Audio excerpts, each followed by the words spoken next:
Hello बच्चों, मैं Rajesh sir आज आपके सामने लेकर आया हूँ बहुत ही इम्पोर्टेंट टॉपिक जो 11th क्लास केमिस्ट्री का है, जिसका नाम है लॉ ऑफ रेसिप्रोकल।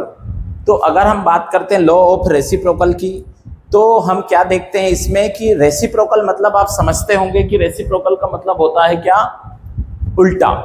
मीन्स कि जब लॉ ऑफ रेसिप्रोकल की बात करते हैं तो हम बेटा क्या देखते हैं कि जब कोई दो एलिमेंट्स आपस में कंबाइन हो और वो किसी थर्ड एलिमेंट के साथ रिएक्शन करे, यानी कि टू डिफरेंट एलिमेंट हैं और वो किसी थर्ड एलिमेंट के साथ रिएक्शन करते हैं और एक ही एलिमेंट से रिएक्शन करके न्यू प्रोडक्ट्स का फॉर्मेशन करते हैं, तो जब हम उनका रेशियो निकालते हैं ना तो वो एक सिंपल रेशियो निकलता है। But law of reciprocal that means कि वो रेशियो होगा वो इनिशियल रेशियो से उल्टा निकलता है ना।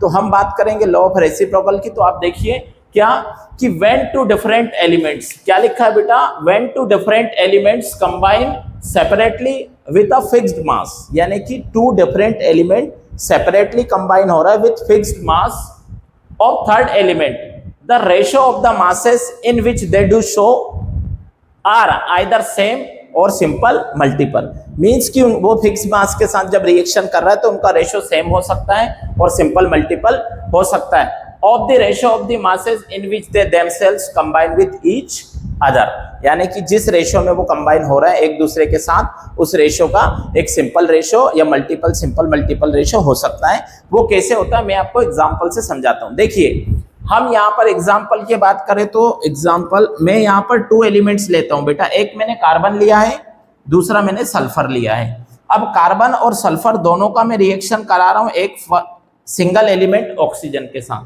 तो आप देखेंगे कार्बन अगर ऑक्सीजन से रिएक्शन करेगा तो CO2 बना रहा है, सल्फर ऑक्सीजन से रिएक्शन करेगा SO2 बना रहा है। और अगर ये दोनों आपस में भी रिएक्शन कर लें, दोनों भी रिएक्शन करें तो ये CH2 बनाते हैं, यस और नो। अब हम इनका मास अगर लेते हैं बेटा, क्योंकि फिक्स्ड मास की हमने बात की है, तो इनके मास की अगर मैं बात करूं तो कार्बन का 12 होता है, 12 रेशो। इसका मास क्या होता है, ऑक्सीजन का 1 ऑक्सीजन का 16 है तो 2 है तो 32 हो जाएगा। यहाँ पर हम बात करेंगे सल्फर का मास 32 होता है, ऑक्सीजन का 2 है तो ये भी 32 हो जाएगा। और अगर हम इसकी बात करें बेटा मास की, तो कार्बन का मास यहाँ पर कितना हो जाएगा, मैं ब्लू पेन से लिख रहा हूँ, कार्बन का 12 हो जाएगा और यहाँ पर सल्फर का कितना हो जाएगा, 64 हो जाएगा।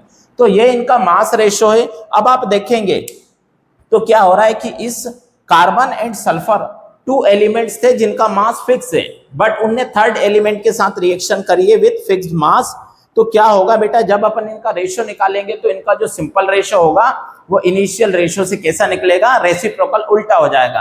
अभी आप अगर देखेंगे तो इनके रेशियो की मैं अगर बात करूं तो ये 1:2 देखेंगे आप, कार्बन सल्फर CH2 ये भी 1:2 और ये भी 1:2, यानी इसी रेशियो में प्रेजेंट है, 1:2 में प्रेजेंट है। बट अगर हम इनका रेशियो निकालते हैं तो वो क्या निकलेगा, इनिशियल रेशियो से उल्टा निकलता है या नहीं, बट रहेगा वो सिंपल रेशियो। देखिए मैं आपको बताता हूँ।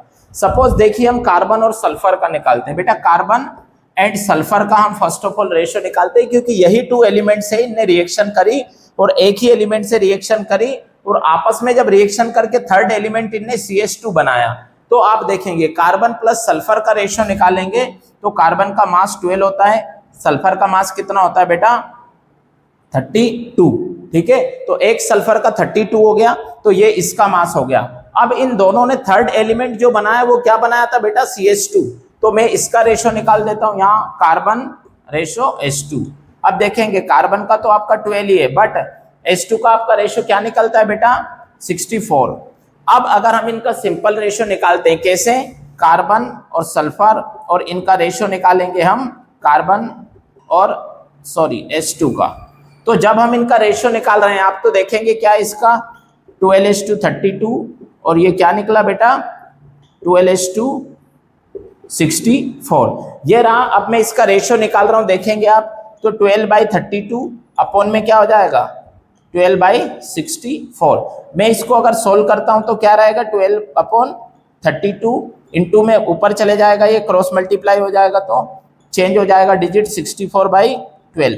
तो आप क्या देखेंगे बेटा, 12 से 12 यहाँ कैंसिल हो जाता है और 31 32 2 जा 64 2 और ये 1 आ गया।